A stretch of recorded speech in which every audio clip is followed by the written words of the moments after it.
ॐ अज्ञानतिमिरन्धस्य ज्ञानाञ्जनशलाकया चक्षुरुन्मिलितं येन तस्मै श्रीगुरुवे नमः। ॐ वाञ्छाकल्पतरुर्भ्यश्च कृपा सिन्धुभ्येव च पतितानां पावनेभ्यो वैष्णवेभ्यो नमो नमः। नारायणं नमस्कृत्यं नरं चैव नरोत्तमं देवीं सरस्वतीं व्यासं ततो जयमुदीरये। श्रीकृष्ण चैतन्य प्रभु नित्यानंद श्री अद्वैत गदाधर शिवसदि श्री गौरभक्तवृंद। हरे कृष्ण कृष्ण कृष्ण हरे हरे, हरे राम राम राम हरे हरे। गिरिराज महाराज की जय, वृंदावन बिहारी लाल की जय। जय जय श्री राम। आज मार्गशीर्ष शुक्ल पक्ष मोक्षदा एकादशी। हम सब लोग मोक्षदा एकादशी का महात्म श्रवण करेंगे। एकादशी प्राणी मात्र को करनी चाहिए, इसीलिए सर्वप्रथम परमात्म पतित पावन भगवान के अभिन्न लीला प्रकाश विग्रह संबंध ज्ञान प्रदाता ओम विष्णुपादष्टोत्तर सत्स्य श्रीमद् भक्ति प्रसाद विष्णु गोस्वामी गुरुदेव महाराज के श्री पावन चरण कमलों में असंख्य कोटि साष्टांग दंडवत प्रणाम करते हुए उनकी हेतु को प्रार्थना करता हूँ। सज्जनों, शास्त्रों का निर्देश मनुष्य मात्र के लिए है, न कि वह पशु पक्षियों के लिए, वृथा लता वृक्ष लता आदि के लिए। यदि मनुष्य शास्त्रों के निर्देशों का पालन नहीं करता है, उनकी अपेक्षा अवहेलना करता है, तो उसको जन्म मृत्यु व नरक यातना अथवा पशु पक्षियों की भोग योनि की इत्यादि योनियां भोगनी पड़ती है। अतः एकादशी का व्रत पालन करना चाहिए। मनुष्य मात्र को पालन करना परम आवश्यकीय कर्तव्य है। एकादशी का विधान बताते हैं ब्रह्मांड पुराण में। यानी कानि जवाबानि ब्रह्महत्यादिगानि च अन्नमाश्रित्य तिष्ठन्ति संप्राप्ते हरिवासरे। सज्जनों, कहते हैं कि एकादशी तिथि को ब्रह्म हत्या से लेकर कितने छोटे बड़े पाप हैं, वह सब अन्न का आश्रय लेकर के अन्न में वास करते हैं। इसलिए एकादशी के दिन अन्न भोजन करने पर समस्त प्रकार के पाप भोगने पड़ते हैं। मनु महाराज कहते हैं धान, जो तिल, समस्त प्रकार चना, मूंग, मसूर, गेहूं, मक्का आदि एकादशी में इनका सेवन करने से मनुष्य पाप का भागी बनता है, नरकगामी बनता है।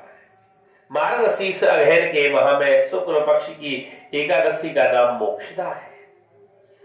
ब्रह्मांड पुराण में वर्णन आता है कि भगवान श्री कृष्ण युधिष्ठिर संवाद में एकादशी का महत्व वर्णन है। महाराज युधिष्ठिर ने भगवान श्री कृष्ण से इस एकादशी के बारे में जाना,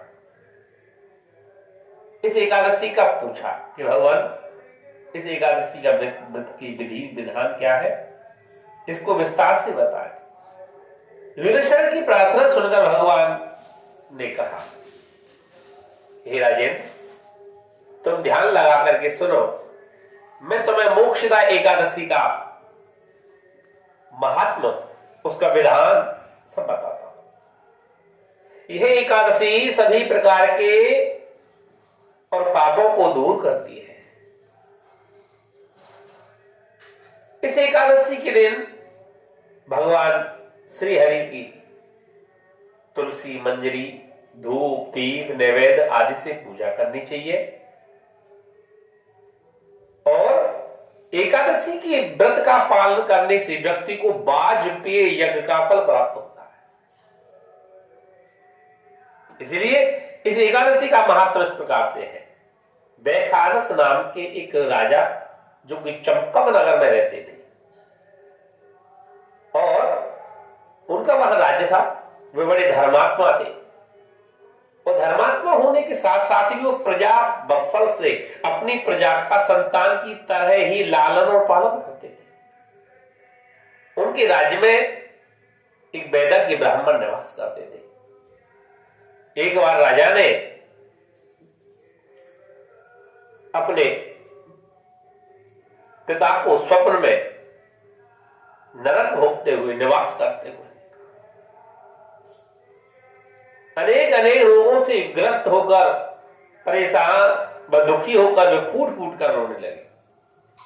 यह स्वप्न देखकर राजा बड़े विस्मित हुए और नरक से अपने पिता का उद्धार करने के लिए और वेदज्ञ जो ब्राह्मण थे उनकी शरण में गए। हे महाराज, आप तो बड़े विद्वान हैं, आप ऐसा क्या हुआ, ऐसा कोई उपाय बताओ कि आज मैंने अपने पिता को और नरक में और नाना प्रकार से कष्ट भोगते हुए देखा है। ऐसा क्या है? जब ब्राह्मणों से प्रार्थना की तो ब्राह्मणों ने कहा कि हे राजन, निकट ही महर्षि पर्वत मुनि का आश्रम है और उन पर्वत मुनि को भूत, भविष्य, वर्तमान तीनों कालों की और सब स्थितियां मालूम है।